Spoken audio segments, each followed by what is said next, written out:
to talk about motivation, emotion, and stress, which is chapter 5 in the Fast Track book.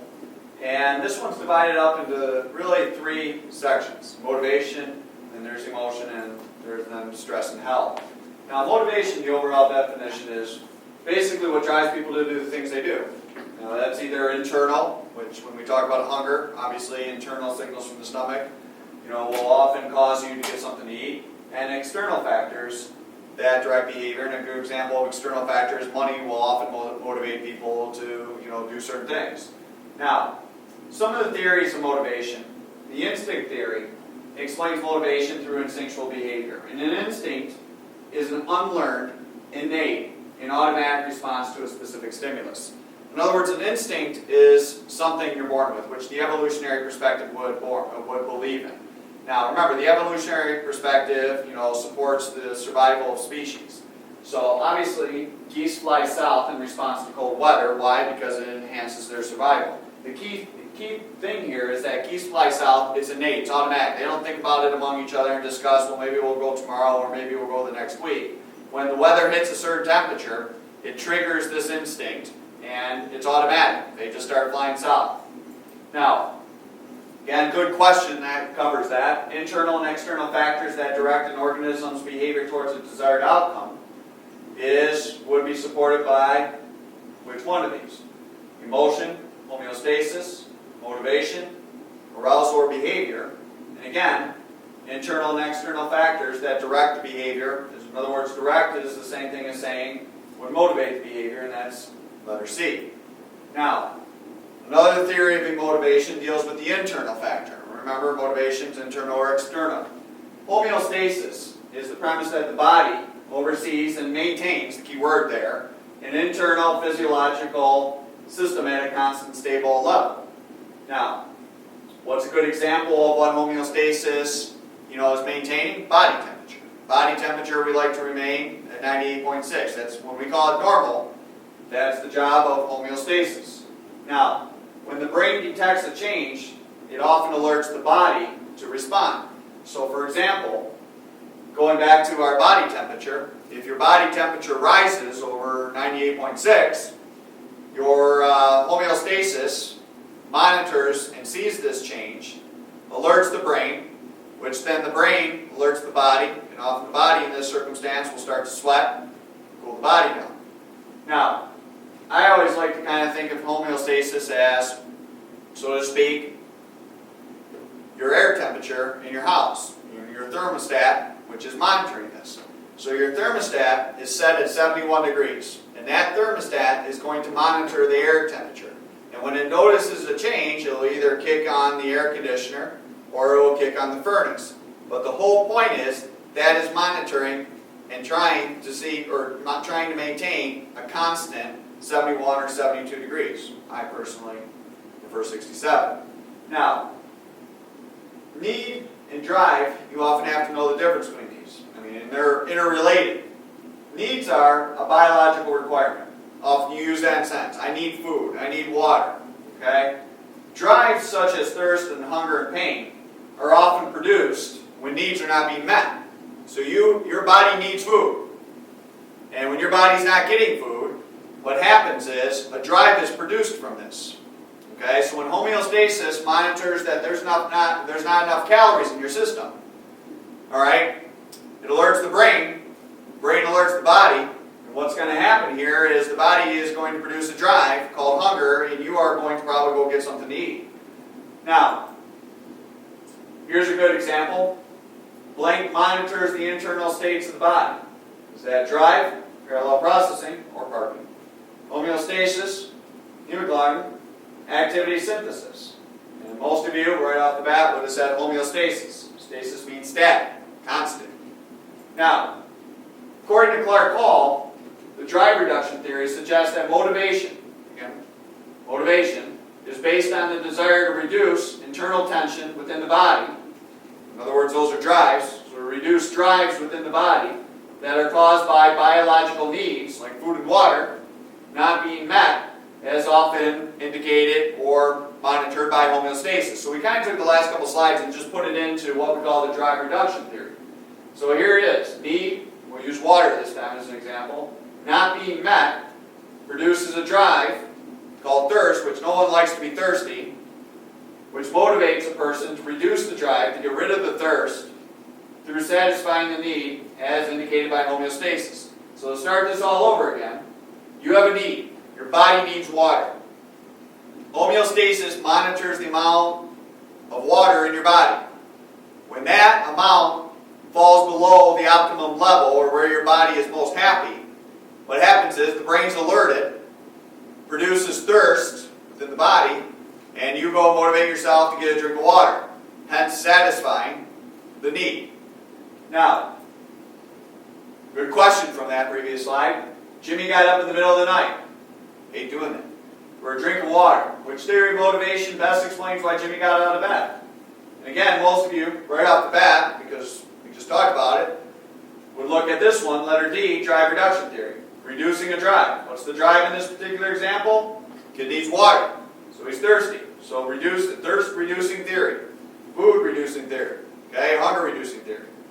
Now, some other theories of motivation, which one I agree with is the optimum arousal theory. And that people are motivated through curiosity to try new experiences, often which gets them in trouble. Now, curiosity causes excitement or arousal in the body. So when someone's curious about something, they're often very excited, which that excitement, curiosity, is going to motivate them to probably get into some type of trouble. Now, arousal is the result of several heightened physiological states, rapid heartbeat, heavy breathing, and so on. Now, the optimum arousal theory suggests that people try to maintain a steady optimum level of arousal. Alright? Now, what this means is, it's better through an example. After a boring day, so in other words, you're bored, there's low levels of arousal. You may want to do something more exciting at night, which is high arousal, like going out with friends. Now, it's kind of, you had a boring day at school, low arousal. Okay, you want to go out at night, high arousal. And that kind of maintains an optimum level, which is right in the middle. And it could be the opposite. Some of you don't feel like doing anything on a Friday night because you've had a very long day, very busy day. So let's say it was the opposite. High arousal at school, a lot of tests, a lot of assignments due. You're tired, you want to go home, you don't feel like doing much, so you're going to balance it out by simply high arousal during school, low arousal is your Friday night, and that maintains a moderate level, or optimum level. Now, good question from that slide. Jenny wants to leave a party, because it is boring. Which theory of motivation would explain Jenny's reason for leaving the party? And again, which theory best explains boredom? Okay, and that is, most of you are already saying, letter B, optimum arousal theory. Now, some other theories that kind of correlate to what we just talked about. People perform best when activities are at a moderate level. Okay, now what that means is, and this is better explained through the Yerkes-Dodson law, difficult or challenging tasks cause arousal to be lower, and easy tasks cause arousal to be higher. So often what the Yerkes-Dodson law says, and I'll kind of just summarize it, that's why it's very good you're watching this, is that Yerkes-Dodson law says we perform our best when things are fair, when we're matched well. So we do our best on a test when it's not too hard and not too easy, but a fair test. And I know that's very hard to measure sometimes. But you look at competitions. Football teams, basketball teams often play their best when they're matched well with someone in their division who they have a good chance to beat. If they play an easy team, they might not try as hard. Alright, make dumb mistakes because they're not concentrating. If they play a team that they consider too hard, they might not even try at all. So when a person feels they have a legitimate shot to win or a legitimate shot to get an A, that's when they're going to do their best. Now, incentive theories. Now what's an incentive? Incentive is a stimuli, an external stimuli that pushes people to positive incentives, or it pulls people away from negative incentives. Now, an incentive is something extra. Okay? Now, getting a bonus for working extra hours, alright, the incentive is the bonus, pushes people to stay late. Losing money for coming in late, alright, being, deducted, some type of hourly money, pulls people away from showing up late. So positive incentives push people towards, working extra hours because the incentive's positive. In other words, a bonus is a positive thing. losing money is obviously not a very good incentive, so it pulls people or stops people from doing that behavior. Now, Joe was motivated to work flex time job because if he worked an extra hour Monday through Thursday, he would leave at noon on Friday. It's nice. It's a nice incentive. Which probably I just gave you the answer. Which motivational theory would best explain the rationale for Joe's wanting to work a flex time schedule? Is that drive reduction? Well, I don't think Joe's thirsty. James Lang, we haven't talked about. And there you go, incentive theory. And such a good answer, I put it twice. Now, not all motivation can be explained through incentives or biological factors. Altruism is some people are motivated just to be of service to others because it makes them feel good. Somebody who's altruistic, which we're going to talk about in the last chapter, social psychology, some people are just motivated to do things because they feel good doing it. They don't want anything in return, they don't need anything in return, they're just generally, makes them feel good, which that's pretty much me. Now, the humanistic theory of motivation, which we've talked about a little bit, and it pops up in a lot of chapters in this book, but it suggests that people seek to build a positive self-concept and are motivated to fulfill their potential. Humanistic theory is all about trying to be the best you can and do the best with what you're given, to work at your potential. Now, self-concept is your beliefs about yourself. If I asked you to write a half-page paper on who you are, that's your self-concept. Okay? And most of you in this room know whether or not you're working to your potential or not. And humanistic theories are going to provide ways that you can do this on a more continuous basis. Now, humanists believe that this desire to achieve potential, become the best they can, is innate. You're born with that, which I somewhat agree with.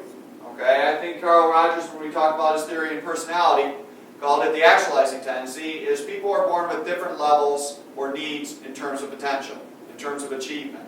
Now, Maslow developed a hierarchy of needs. And in the hierarchy, each level has a set of needs that must be met or satisfied before moving to the next.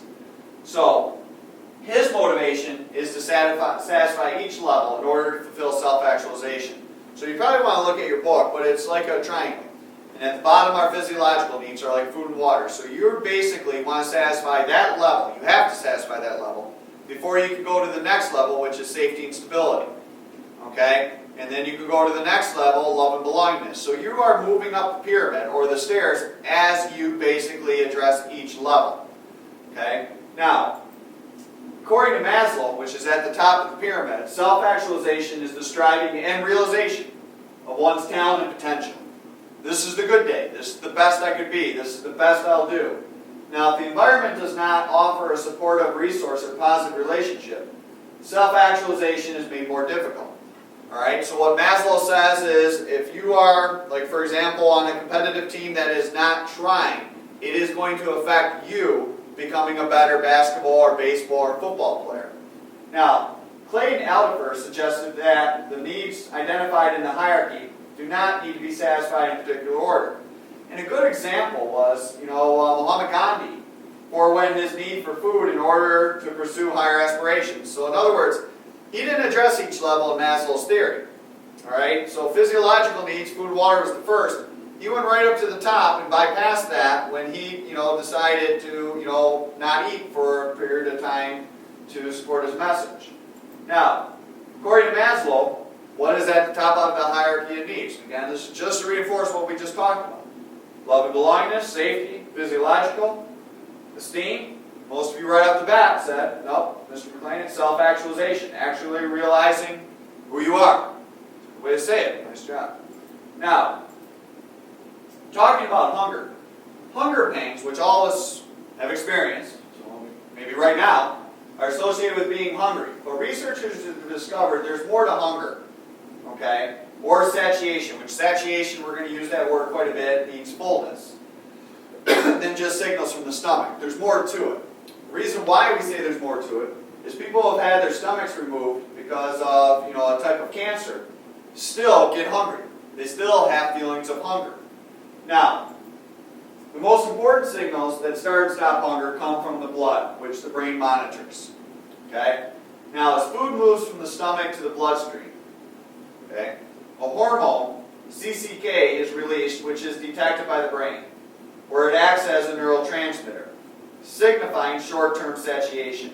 CCK, here's a good example. CCK is, short, all right, 3 letters. So it's a good way to remember it's in terms of short-term satiation. What does that mean? That is, CCK is responsible for when you are eating and you simply say, I can't eat anymore. All right, you are full. But eventually, for some of you it's maybe 10 minutes later, but eventually you're going to get hungry again. So for CCK, it just simply says we've had enough. Okay? Now, leptin is another hormone that indicates satiation. Again, satiation is fullness. Leptin is released into the bloodstream as fat supplies begin to rise. Now, when leptin is low, you feel hungry. When leptin is high, you feel satiated or full. And here's kind of, a good example. Is if you ate something that's high in fat, like a burger, you will notice that you will probably be satiated or full the rest of the day. However, if you ate a salad, which doesn't have a lot of fat in it, you'll probably by the end of school be very hungry. So when you have, and here's the thing, some of you are saying, well, if I ate one big meal full of fat, then I wouldn't eat the rest of the day. Well, yes, but fat takes longer to dissolve, and then you're going to have some cholesterol problems. Now, glucose is sugar that the body uses for energy. When glucose levels begin to drop, the person feels hungry. Now, good example is one of the chief ingredients in candy bars is sugar. So that's why when you eat a candy bar, your hunger goes away temporarily, because here's what kind of happens. Insulin is a hormone that is used to convert glucose to energy. When insulin levels rise, in other words, when insulin levels go up, glucose goes down because insulin's breaking down glucose. It's kind of like a teeter-totter here. Okay? Insulin rises, glucose falls down, and you get hungry. Now, here's a good question from the hunger thing. CCK is a signal for satiation or satiety of short-term or long-term hunger. And leptin is a signal for satiety or satiation of blank hunger. Now again, you're looking at this, CCK is a short word, all right? Short letters. Leptin, L for longer, is a good way to remember this. So the answer would be, and most of you got this right, letter B. Now, the brain's role in hunger, and you can pretty much guarantee you're going to get a question from this, is overall the hypothalamus was the first area of the brain to be seen as the control center for hunger. Broken down further, the ventromedial hypothalamus stops hunger.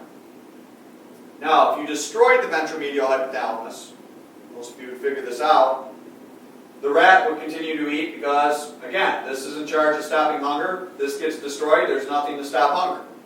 Okay? Now, I always like to think of it this way.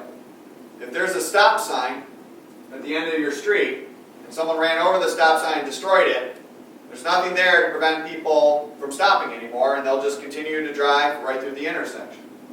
Lateral hypothalamus initiates hunger. I always say L stands for let's eat. Now, damage to the lateral hypothalamus, again, you pretty much can figure it out, will cause a rat not to eat, because again, lateral, let's eat, destroy it, there's nothing there that's going to initiate hunger. Now, orexin is a hormone produced by the lateral hypothalamus that initiates hunger. Kind of like a little helper. Okay? Now, once orexin starts flowing around in the bloodstream, you're going to get hungry. Now, here's a very good question that you can see on an upcoming quiz or midterm. Blank hypothalamus initiates hunger. What stands for let's eat? Again, most of you would say, well, that's lateral, L. And what stops hunger? Well, that's the other one. So that's ventromedial. And the answer is D. Now, body weight, which all of us, obviously weigh different, amounts of weight. The BMR, or the basal metabolic rate, regulates the expenditure of energy used to maintain our body's vital functions. Okay, you need a certain amount of calories every day just to keep the heart, the lungs, and all your major organs, working. Now, the rest of the calories are often used for daily activities, getting out of your chair, exercising, and so on. Now, as people age, the BMR slows down, and that's unfortunate. Obese people tend to have a higher BMR. Why? Because often it takes more energy, okay, to move around a larger amount of weight. Women have a slower BMR, which often, that's why they do not lose weight as fast as males. Now, exercise speeds up the BMR, which most of you know that. Not eating, which most people know this, but they ignore this, not eating slows the BMR down. Because here's the thing, BMR regulates the expenditure of burning of calories or energy to maintain body's vital life functions. If you don't eat, the BMR basically is going to slow down because it's got to conserve what it can because it doesn't know when you are ever going to eat again. Now, set point theory is a person's ideal weight that is maintained by increases or decreases in the BMR. Now, if the set weight, that's when the body is most happy, is 160 pounds, okay, the BMR will expand to burn calories to maintain 160. An increase in fat cells will eventually cause the set point to rise. Now, once fat cells increase in number, they don't decrease, they shrink in size. So once a person has a high number of fat cells, the only way they're ever going to simply lose weight is to shrink those down, which is obviously dieting. But the key thing here is homeostasis monitors this 160. Okay, so when you eat, let's say you have quite a big meal and you go above 160, the BMR gets kicked on, you burn off those calories. Let's say you don't eat all day and the BMR and your ideal weight falls to 159, then the BMR slows down because homeostasis says we don't have enough calories to maintain the 160.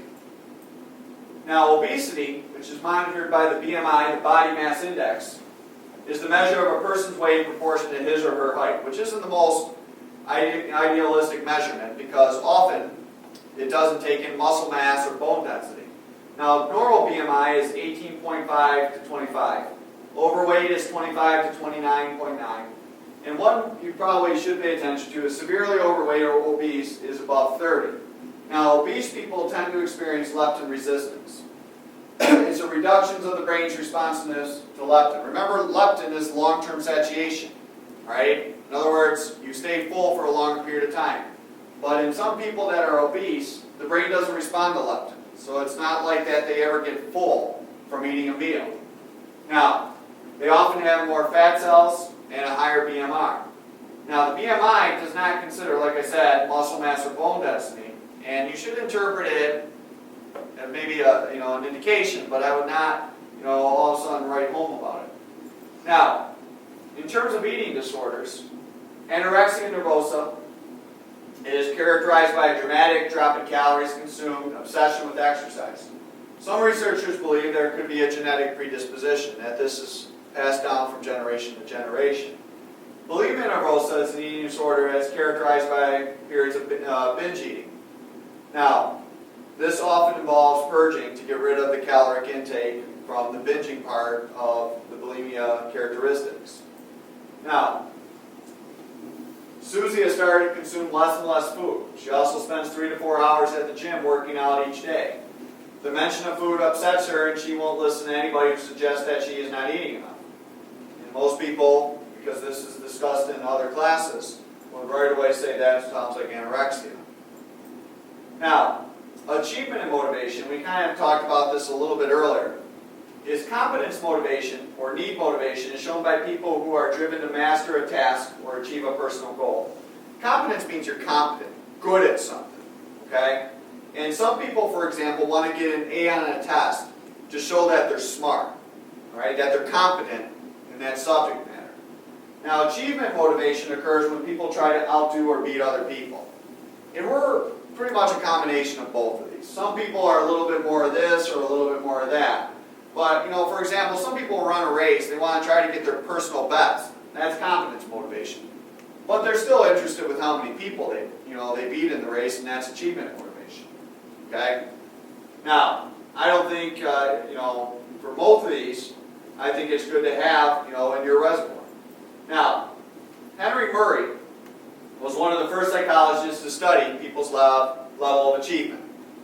Now, through the use of TATs, which we'll talk about in Chapter 10, which stands for Thematic Apperception Test, which is you kind of look at a picture and interpret it, he was able to dictate, people's level of motivation.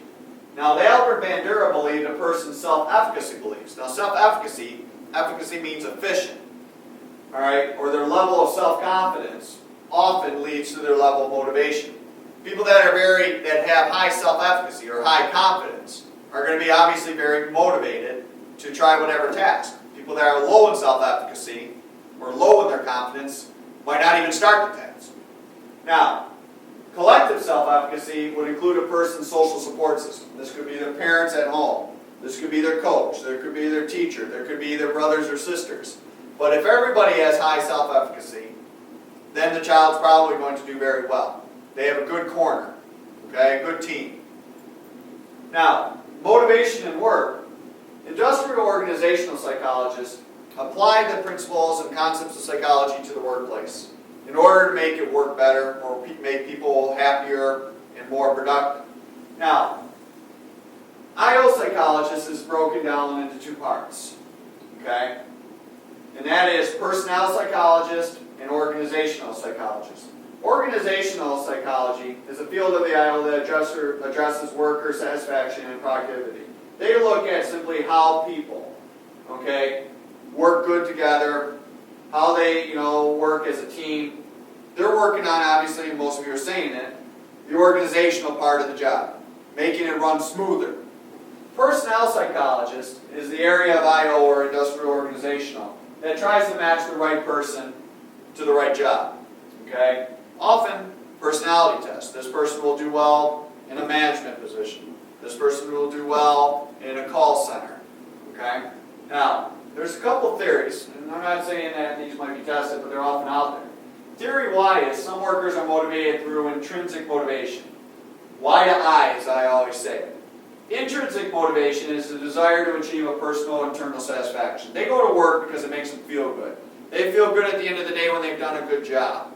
The theory Y is I. I go to work for my personal reasons to be the best. Theory X is extrinsic. And so again, most of you already made this connection. The X stands for extrinsic motivation, which is a desire to achieve an external factor like a pay raise. So, Theory X person only works very hard because they want to get the bonus at the end of the week. Theory Y person, they work hard because they want to feel good from doing a good job. Okay? Alright, continuing with our lecture on motivation, emotions, and stress, and looking by the slide, we're at the middle part with emotions. Now, emotions are based on three things. Okay? Cognitive appraisal, which basically is our interpretation of the event or the stimuli, which in this particular example, a movie. Okay? Not everybody is going to laugh at the same parts or cry at the same parts. Then there's the physiological reaction, which is your body reaction. And obviously, during a scary movie, your heart might start to race a little bit faster, your respiration might go up. And then the third is our expressive behaviors, which basically deals with our intensity. Some people laugh, and then there's some people that really laugh. And then some people cry, and then there's some people that really cry. So again, how we interpret an event, our body's reaction to that event, and then simply how we express our behavior all contribute to the level of an emotion. Now, emotions are different than moods, as moods last longer than emotions. Emotions tend to be very short in duration. Okay, you laugh, for a couple minutes, but if you're in a bad mood, that can be for a day or two, or sometimes even longer than that. Now, in terms of the biological aspects of emotion, central nervous system and the autonomic nervous system play critical roles in the interpretation of emotions. And again, this is kind of review from the biological chapter, chapter 2. But the sympathetic nervous system, which is the division of the autonomic nervous system. Remember, autonomic means automatic. These things happen without giving prior knowledge or anything in terms of the brain. This is happening on its own. Now, sympathetic nervous system arouses the body. Okay, speeds it up. The S for speeds it up. And we know this as the fight or flight response. Now, fight produces anger, as shown through an evaluation in skin temperature, while flight produces fear, which is a decrease in skin temperature. So when you kind of look at this, when someone says they're getting hot under the collar, in other words, that's kind of an expression for somebody getting mad. That means they're getting angry. That's the fight part. When somebody kind of gets cold feet, that means they're scared of something. That pertains to the flight procedure, and obviously with a decrease in skin temperature. And this was measured through the galvanic skin response, or a GSR test, which is often used when we talk about whether or not people are lying. Now, polygraphs or lie detectors are designed to measure the autonomic fluctuations within a person to indicate whether or not that person is lying. Now, some people believe that a lie detector is unable to distinguish between a person who lies or tells the truth, because both responses may cause an increase in heart rate. So in other words, somebody who gets excited or gets nervous because they're hooked up to a lie detector, that might be what it's actually measuring, instead of the fact that they're showing an arousal or an increase in heart rate because simply they're telling a lie or not telling the truth. Now, emotions cause different activity in the brain. First of all, the right hemisphere is associated with the expression and experience of emotion. Okay? The amygdala is critical in learning emotions, recognizing emotional expression, and interpreting emotional stimuli such as people's face expressions. People that experience problems within the amygdala, when we talk about antisocial personality disorder, is that their amygdala doesn't match up well. So in other words, when they see somebody smiling, the amygdala, which would be in charge of recognizing that they're expressing the emotion of happiness, if somebody has problems with that amygdala, they might not be able to tie in certain face expressions with certain emotions that are supposed to line up with those emotions. Now, the cerebral cortex, which is obviously our CPU or thinking part of the brain, plays a critical role in the expression of emotion. Then a couple other examples which just kind of fly under the radar. The pyramidal motor system is in charge of voluntarily forming facial expressions, and the extrapyramidal motor system causes natural face expressions. And that's why when you look at this, this is interesting to me, is you can always tell somebody that's kind of faking a smile because they have to form it voluntarily. Whereas somebody that is naturally smiling, that is a different part of the brain that's in charge of that. Now, good question here. The blank, a part of the limbic system, is important in perceiving emotion. Perceiving meaning, interpreting emotion, specific facial expressions. Is that the hippocampus, amygdala, hypothalamus, pons, or cerebellum? And again, size up, letter B is your right answer, amygdala, but just remember, Amy is very emotional, and that would be a good way to, remember this. Now, the theories of emotion is probably the most complicated area of this chapter because you got to be able to decipher between the different types of theories, but you also have to kind of look at their criticisms as well. First of all, the James Lange theory, which was written by William James and Carl Lange. Basically what they said is emotion is the result of the interpretation of body fluctuations. Now when you look at the example, Sally was almost in a car accident, her heart started to race, and then, that's a key word, then from this change in her body, she experienced fear. Okay? Now, I'll bring that one back up because there's a couple criticisms of that.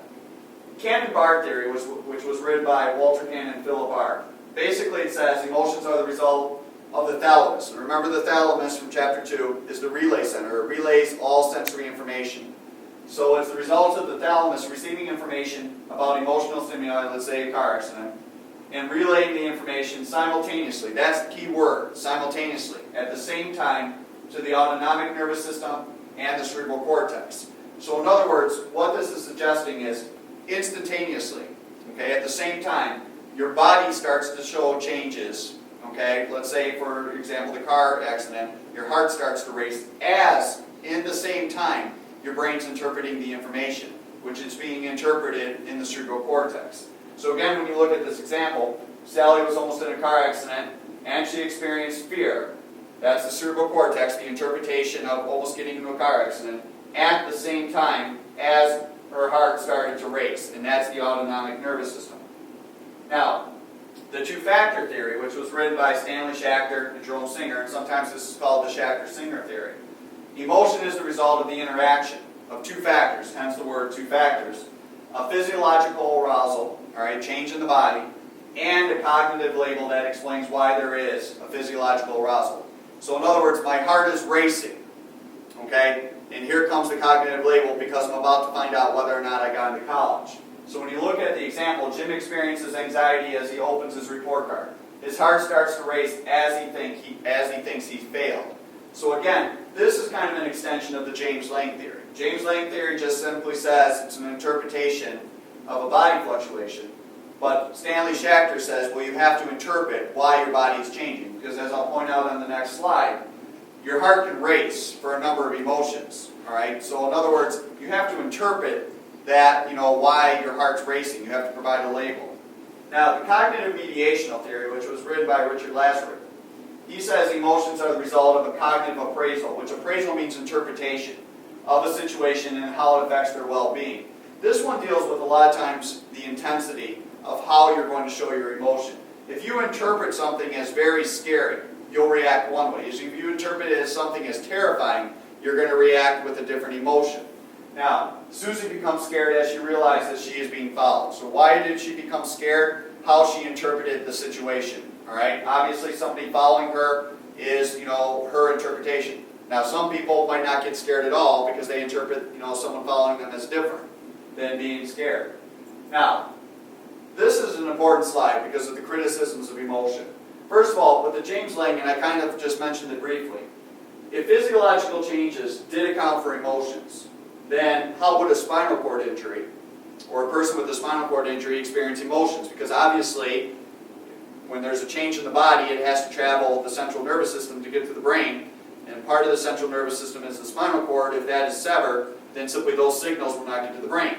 And people that do have spinal cord injuries do experience emotions. They do, show emotion. So the bottom line is this theory is flawed. The other thing, in addition, is excitement and rage, which are two different emotions, but they share the same types of reactions in the body. Both of those are going to cause somebody's heart to race. So in other words, there's something missing, and that is simply the role of the brain, how the brain, the cerebral cortex, interprets these situations. Now, with the Schachter-Singer two-factor theory, the criticism is some people may mislabel the changes in their body. Okay, and what I mean by that is when you look at my example, going to prom causes excitement. Not often the person you're with is resulting in, that excitement, and so often you will say the I love you as being mistaken. And to kind of restate that, you go to prom, you're all excited, all right? Your excitement's coming from being at prom. The excitement is not often coming from the person you're with. So a lot of times people in, very exciting situations like at baseball games or, at prom or roller coaster rides, they often feel this attachment to the person they're with because they're mislabeling why their body is showing these changes. Okay? Sometimes it can be with the person you're with, but a lot of times it's not. Now, the difference between the cognitive mediational theory and the Schachter-Singer theory is the mediational theory is the interpretation of a situation, whereas Singer's theory is the interpretation of a person's body. And that's important to know. So again, cognitive mediational theory, you're interpreting the situation, a person following you. Schachter-Singer is you're interpreting the change in your body. Okay? Now, here's a good question. When Julie heard a noise outside her window, her heart started to beat faster. And as a result, she became scared. Which theory of emotion could best explain Julie's response of fear? Is this the Cannon-Barr, the James Lang theory, the two-factor theory, cognitive mediational theory, or facial feedback? And this is a typical question you're going to see. Now, when you look, her heart started to beat faster, and as a result, she became scared. Now, most of you would have put B, because the key thing is the James Lang theory of emotion states that emotions are the result of physiological changes in the body. Okay? Now, another question from the theories of emotion. Which theory suggests that emotion is the result of applying a cognitive label to explain a physiological reaction? So when you look at something like this, here's one factor, cognitive label. Here's the second factor, physiological reaction. And most of you probably already know the answer as I kind of led into it. But this is an example of C, the two-factor theory of emotion. Now, emotional expression, okay? Carl Nizar believed the facial expression of pain is present at birth, which is pretty evident if you've ever seen the birth of a baby.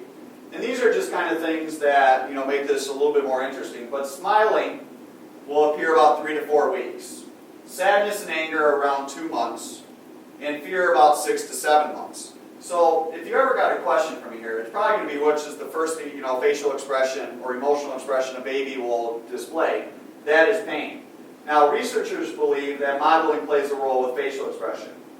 But deaf and blind people still are able to express themselves. So what that's suggesting is that you are basically pre-programmed to express these types of emotions at certain times in your life. And they usually are in this order. Someone might be quicker, someone might be longer. Now, Paul Ekman believed that facial expressions are universal and cultures differ in their intensity, which is true. Okay, so Paul Ekman played in a role that people in different areas of the world are going to express emotions, especially in different intensities. Now, display rules or cultural norms can also affect the expression of emotion. Like one, display rule is men should not cry. Okay, that males are raised not to show as much of emotion. So that's kind of an example of a norm. Now, the last chapter is called Introduction to Stress. And stress basically is characterized by an emotional state or in response to circumstances or situations that exceed a person's ability to control them. Long and short of it, what stress is anything that causes you to be out of your comfort zone or out of your routine. For example, you go home after school today, you expected just to be able to watch TV, and instead your mom, tells you that you have to go run errands. Okay? Why you get stressed out of that? Because you didn't plan on doing that. Now, health psychologists study how people interpret stressful situations, which is individual and affects, stress can have effect on the body. Now, that is probably one of the points that health psychologists look at the most. One, how people interpret stress, but two, how to help people handle stress better, because it obviously will have them live a more healthier lifestyle. Now, health psychologists believe that biological, psychological, and social factors play a role. And this is known as, kind of just taking the letters, first three letters of all of them, the biopsychosocial model. Now, which field of psychology studies the effects of stress by promoting a positive lifestyle? Obviously, the key thing is they're promoting a positive lifestyle. You look through the answers: cognitive, behavioral, industrial, organizational. Most of you got to letter D, and right away you knew the answer, and that's health psychology. Now, stressors are any circumstances, events, or situations that contribute to stress. Okay? Now, there's some examples of stressors: daily hassles, minor inconveniences. Most of you would say getting up for school is probably one of the bigger ones. Another example of a stressor would be a life change, and these are what it means. They change your life, and these could be events and situations. The social readjustment scale, which basically rates life changes. For an adult, that would be death of a spouse, which I would also probably say death of a child would be up there as well, or not equal. And then for an adolescent would be death of a parent. Now, causes of stress would also include conflicts. These are examples, of stressors. Approach conflict. First of all, conflict is you have to make a choice. Approach conflict is you have to choose between two things that you like, but you can only have one. Okay? Often where people experience approach conflict is ordering on a menu. They see two things they want, but they can only pick one thing. Approach means you want to approach it, you like it. Okay? Now, avoidance conflict is when you have to make a choice between two things you want, two things you don't like, or two things you want to avoid. Okay? Now, some of you are saying, well, what would be an example of something I'd want to avoid? Let's say, for example, science is not your strong point, but you have to choose between biology or chemistry to graduate from college. You have to choose between two classes in that particular example that you don't want to take. Now, what's considered the most stressful in terms of conflicts is approach avoidance conflict. And this is when one single aspect or one choice has both bad and good points, which really why it's the most stressful is that's usually like. For example, what's an example of approach avoidance? You want to buy a car. Okay? It looks nice, but it doesn't get good gas mileage. Alright? So there's an example. It looks nice, that's a positive, there's your approach. But it gets bad gas mileage, that's your avoidance, that's your negative. Okay? Multiple approach avoidance conflicts is, again, when two choices now. Alright, this one was one, multiple means two. When two choices have both positive and negative points. Often, for example, people experience this with going away to college or staying home. Going away to college, you get independence, but you're going to leave your friends. You get independence as the approach, leave your friends as the avoidance. Staying home is the opposite, is basically the opposite I said. You're going to be close to your friends, that's the positive, but then, you're going to have to listen to what your mom and dad say all the time. That's obviously the avoidance for some people. Now, frustration, another type of stressor, is when a goal is being blocked either from losing or failing at something. People get frustrated. They lose their wallet, they lose their keys.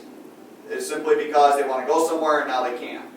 Pressure, obviously most of you know that, is extra demands placed on the person to either perform or conform. Perform would be like an example, sports. Conform would be to follow the rules of your parents. But most of the pressure really comes from how we interpret what people say. Now, stress can affect the body, either indirectly or directly. Indirectly, okay, person has problems sleeping, eating poorly, might drink more alcohol, might start smoking.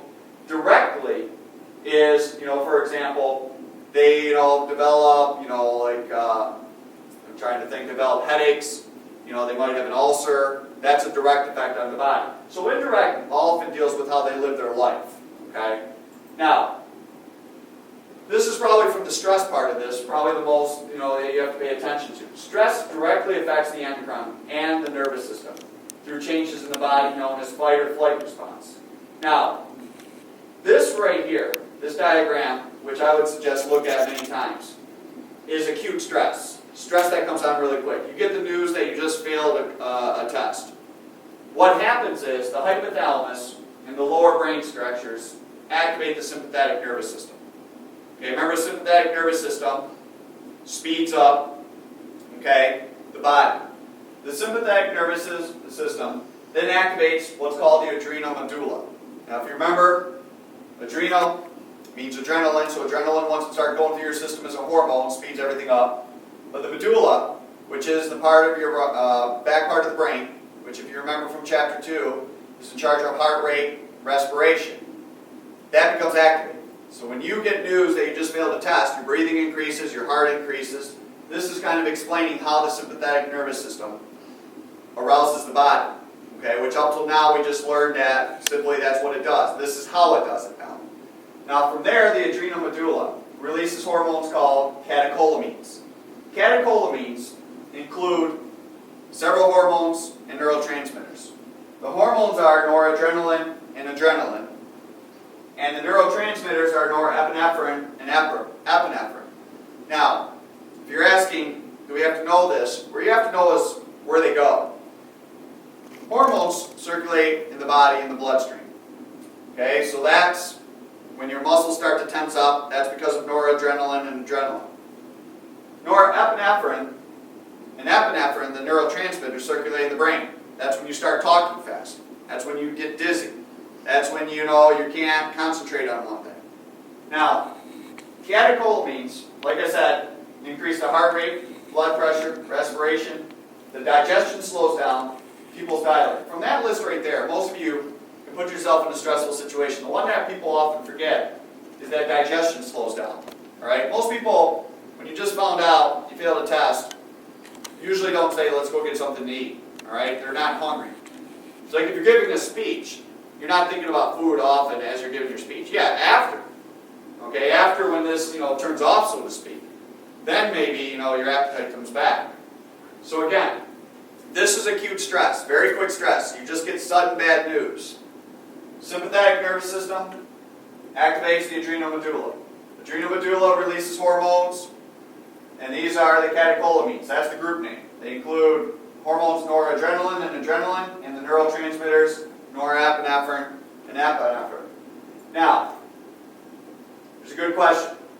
In the fight or flight response, the adrenal medulla releases, what's the group name? What did I just say? What was the group name? Now, most of you are looking, you can probably just remember it's catecholamines. Remember, a cat's very quick. Catecholamines, when they get released, cause you to become very, very, rigid, very, very excited. So think about it activating very quickly.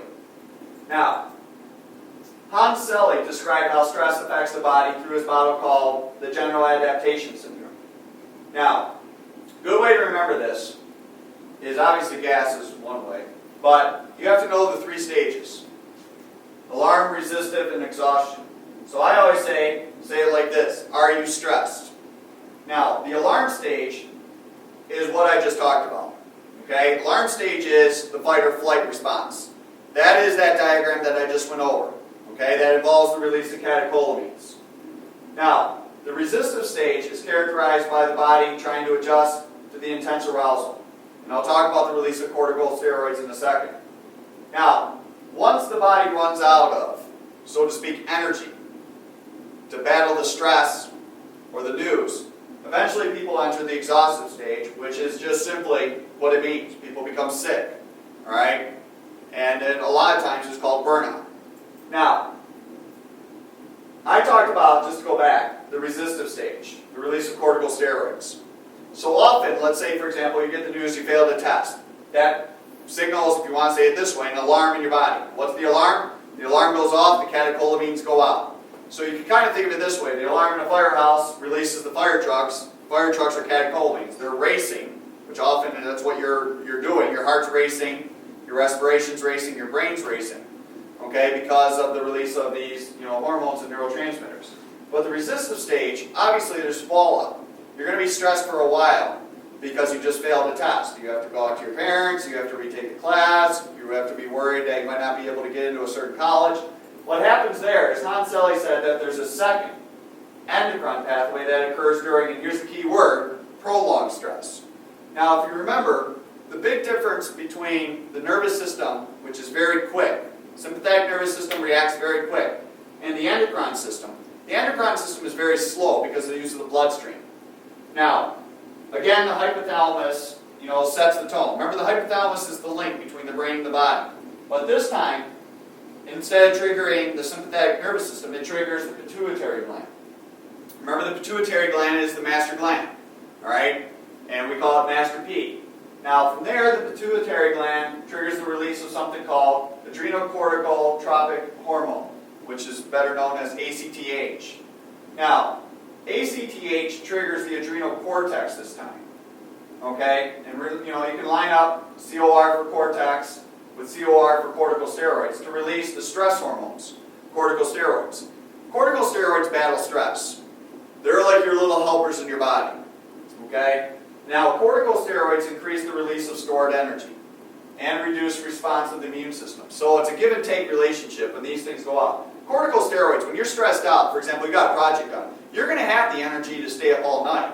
And you can thank corticosteroids for that. But obviously, if you stay up all night, the expense that you're going to pay with this release of stored energy is that your immune system is going to suffer for it. And when your immune system suffers for it, you have a more prolonged time to get sick. That's why people, like for example, during stressful times, this is exactly why, during stressful times, they get sick. Because corticosteroids are keeping you awake longer than usual during that week when you're getting that project done. The bottom line is you're paying the price because your immune system is going to be lowered. Now, talking about the immune system protects the body by attacking harmful bacteria and viruses with something called lymphocytes. Now, Adler and Nicholas Cullen believed that a person's interpretation and classical conditioning associations could affect the immune system, which we'll talk more about what they said when we get to chapter 8, which is on learning. Now, their research led to the field of psychoneuroecology, which looked at the connections of psychological, nervous, and immune system. People sometimes will talk, just to give you a little bit of what's up there. People will sometimes talk themselves into getting sick. All right, they'll almost make themselves believe that they're sick. All right, especially where I'll bring this example back up is if I came into class and said 3 people in here came down with the flu yesterday. There are going to be some people all of a sudden who didn't feel sick start to feel sick just because of that news. Now, beating stress and promoting wellness, here's some examples. Perceived control is the more sense of control a person has, the less stress. That's why people get nervous when they go to surgery or they're stressed about surgery, because they realize in that example that they don't have control. Now, optimistic versus pessimistic explanatory style. You're going to get a couple questions on this. First of all, most people know the general difference. Optimistic, happy, pessimistic, negative, but there's a little bit more to it. Why optimistic? This comes down with how they explain things. This is really where optimism and pessimism come from, how you explain something. Optimistic people tend to explain negative events through specific explanations. I didn't play good because I did not get enough sleep.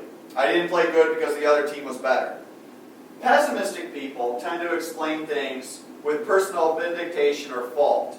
So in other words, in that same example, a pessimistic person would say, I did not play good because I stink at baseball. They attack themselves personally. So optimistic people look for explanations outside of themselves, okay, instead of attacking themselves. It was cold out, there was not enough time to practice, whereas pessimistic just simply give up. All right, they attack themselves. So if I give you another example, optimistic person would say that they didn't do well on a test, that they did not study enough. A specific example. Pessimistic person in that example would say, I'm not smart enough to be in that class. Now, type A versus type B. You can probably expect a question on that. Myron Friedman and Ray Rosman researched the effects of type A behavior to type B behavior. First of all, type A are very impatient, competitive, and display anger very easily. Problem with that type A is they're always on the go, go, go. They want to get things done, done, done, and they're always on edge. That could lead to, heart disease and heart attacks, which coronary heart disease, if you didn't know, this is the number one, killer among Americans, partly because of type A personality. Type B are more calm and relaxed. All right, they tend to kind of wait things out, not rush to judgment. And so type B obviously tend to live a little bit of a more of a healthier lifestyle. Now, social support is kind of what it means. Who you surround yourself with can have a tremendous impact on how much you have stress. All of you have a go-to friend, and all of you have a go-to family member.